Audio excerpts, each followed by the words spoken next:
Hey guys, I hope all of you are fine and doing well in your lives. Guys, my today's video is according to the reset, trendy, demanding and stylized patterns of today's world demands and the highly eye-catchy and attractive design patterns that totally young girls, fashion-loving girls are looking for. So guys, now let's move towards our main concern, that is how you can design these patterns.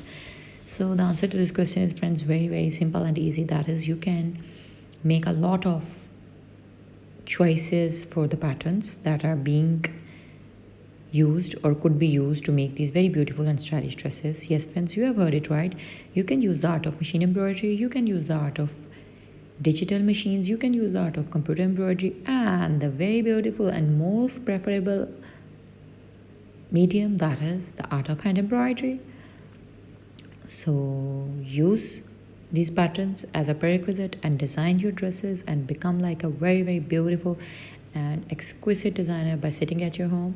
So hope to see you soon back in my channel with my upcoming new videos. Up till then, take care of yourselves and keep supporting us, keep watching our content as you always have been.